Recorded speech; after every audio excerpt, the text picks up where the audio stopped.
Pintu gerbang Majapahit membungkus wisata dalam kisah sejarah.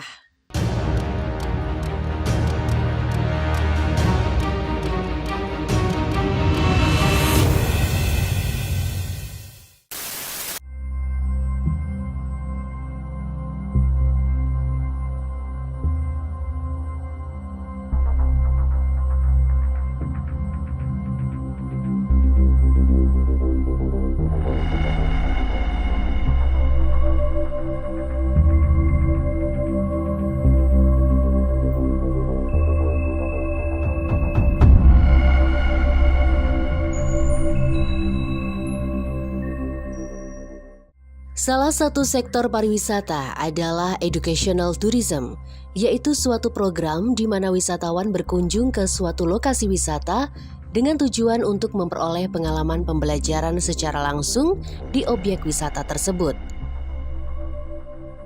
Dan salah satu alasan pentingnya destinasi wisata berbasis edukasi adalah untuk memperkenalkan keanekaragaman budaya, sejarah, dan alam Indonesia kepada wisatawan lokal maupun internasional. Dan kali ini kita akan berdestinasi wisata edukasi di salah satu tempat wisata edukasi dan sejarah di Kabupaten Pati, yaitu Pintu Gerbang Mojopahit, yang tepatnya berada di Desa Muktiharjo, Kecamatan Margorejo.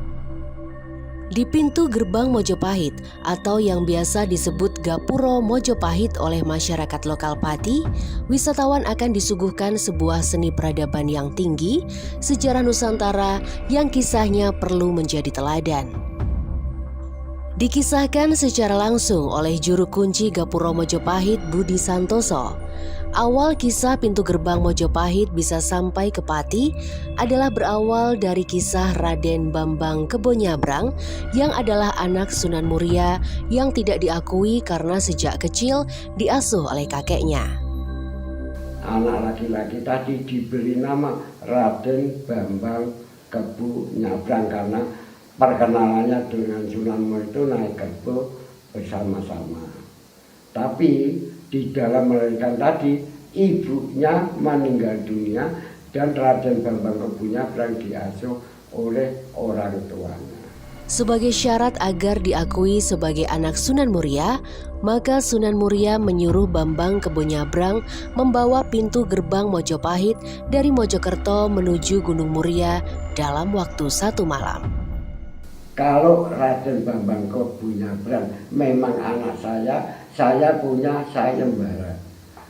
Kalau bisa memboyong pintu yang namanya Bajang Ratu di bekas kerajaan Mojopahit yang berada di Jawa Timur di kota Trowulan, Mojokerto, Kabupaten provinsinya Jawa Timur. Sementara itu di lain tempat, di Padepokan Sunan Ngerang, salah satu muridnya yang bernama Raden Ronggo ingin menyunting putri Sunan Ngerang yang bernama Roro Pujiwat. Dia mau diperistri dengan syarat Raden Ronggo memboyong pintu gerbang Mojopahit ke Padepokan. Namun di sisi lain di Padepokan Sunan Ngerang ada seorang siswa yang namanya Raden Ronggo ingin mengambil putra Sunan Muria Sunan Ngerang yang namanya Roro Pujiwat atau Roro Pujiwati. Pujiwati juga punya sayembara, aku mau mbak ambil istrinya bila mana kamu bisa memboyong pintu gerbang Mojopahit yang berada di Trowulan. Dan selama 1 hari harus nyampe ke Padepokan Ngerang. Saya mau menjadi istrinya. Lalu Raden Ronggo berangkat. Sesampainya di bekas kerajaan Mojopahit, pintu yang namanya Bajang Ratu ini sudah tidak ada karena keduluan Raden Bambang Kebonyabrang dibawa ke arah barat. Lalu Raden Ronggo mengejar ke arah barat. Alhasil, terjadilah peperangan dan memperebutkan pintu gerbang Mojopahit yang membuat Sunan Muria turun ke tempat pertarungan dan berkata, "Wes, podo lereno, sak kloron podo bandole," dan membuat tempat tersebut sekarang dinamai Rondole.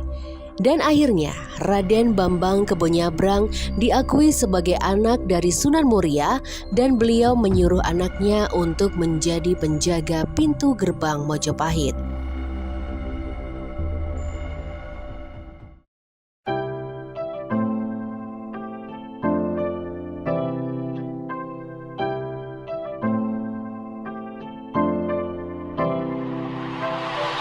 Sementara itu, Dinas Kepemudaan Olahraga dan Pariwisata Kabupaten Pati menegaskan bahwa pariwisata khususnya wisata edukasi sejarah dapat membantu menjaga kelestarian budaya dan lingkungan hidup.